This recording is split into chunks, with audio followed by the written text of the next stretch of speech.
ainsi que vos collègues. Chers collègues, maa ngi leen di nuyu, alhamdulillahi rabbil alamin. On va vers une assemblée de rupture et c'est une bonne chose pour la démocratie du Sénégal.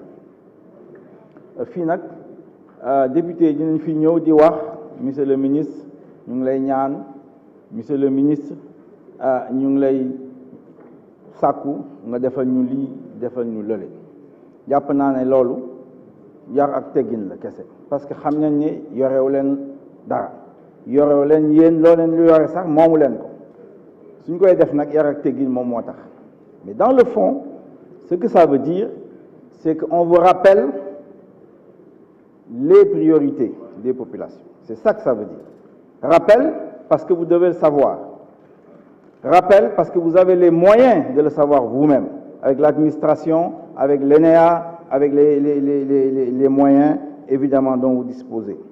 C'est cela que ça veut dire. Mais parmi ces priorités-là, vous choisissez ce que vous voulez. Par exemple, 60 milliards pour l'avion du président, ça aurait pu servir à couvrir les abris provisoires de la région de Sédhiou. Le TER à 1000 milliards, on peut avoir un train à 400 milliards et 500 milliards, vous avez le programme de désenclavement des zones de production agricole de ce pays. Voilà ce qui fonde évidemment nos divergences profondes avec la majorité de Benno Bokk Yakaar. Monsieur le Président de l'Assemblée nationale, nous sommes au terme donc d'un exercice fastidieux où vous nous demandez, 165 députés considérés par certains comme des annexes du palais, à vous autoriser à emprunter 2345 milliards pour rembourser 1270 milliards. Il reste 1075. Et ensuite, des dons de 278 milliards d'un côté. Par ailleurs, vous nous imposez des recettes hypothétiques de 3640 milliards pour lesquelles vous allez payer à 171 000 fonctionnaires et assimilés 1273 milliards. Vous prétendez acheter des fournitures de bureaux, du carburant, subvention des catégories sociales pour 1679 milliards et rembourser le service de la dette pour 424 milliards. Soit au total, 1339 milliards il vous reste pour 15 millions de Sénégalais, puisque vous avez dit que les 171, chacun en 7 dépendants, donc si vous les enlevez des 17 milliards que nous sommes, 17 millions que nous sommes, il reste 15 millions. Donc au total, voilà votre budget, 1335 milliards pour 15 800 Sénégalais. 15 800 Sénégalais. Ce système, c'est un système à entonnoir, à 10%. 10%, 200 000 à 300 000 Sénégalais, comme vous savez, viennent sur le marché du travail, vous ne leur donnez que 10%. C'est cela, les 10% dont je vous parle. Et pourtant, au total, sur la période, le régime aura reçu 45 000 milliards au moins, et de la diaspora en soutien 15 000 milliards, pour produire au total, au finish, 2 millions de chômeurs. Voilà le trou noir dans lequel nous nous trouvons.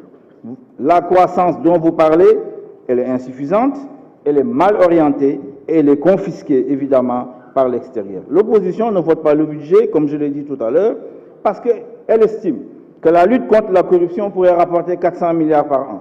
Avec cela, évidemment, ça va accélérer les abris provisoires, la santé, l'éducation et j'en passe. Voilà, Monsieur le ministre, où nous en sommes. Ce budget n'est pas sincère. Vous ne voulez pas dire aux populations, je vous ai interpellé et j'attends encore que vous le disiez, que vous refusez de dire au peuple que vous allez augmenter le prix de l'énergie. Et donc, il nous faut changer de modèle. Il nous faut changer de système. Vous ne pouvez pas avoir un système qui produit 2 millions de chômeurs. Dans 10 ans, ce sera 4 millions de chômeurs. Ce sera intenable. Le chef des cadres de l'APR dit que je me trompe, parce qu'eux, ils sont en train de créer les conditions pour l'industrialisation de ce pays. Cela me fait rire, parce que ça fait 40 ans qu'on fait la même chose. Ça fait 40 ans, avec les programmes d'ajustement, qu'on fait la même chose. Et pourtant, c'est le chômage massif de nos jeunes. Eh bien, il faut en sortir. Vous devez en sortir.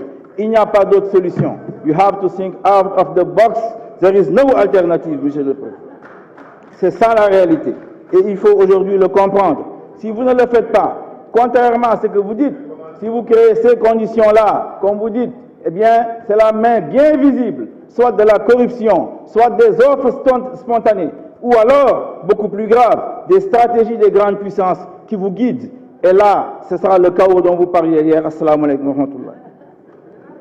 Merci, chers collègues. La parole est à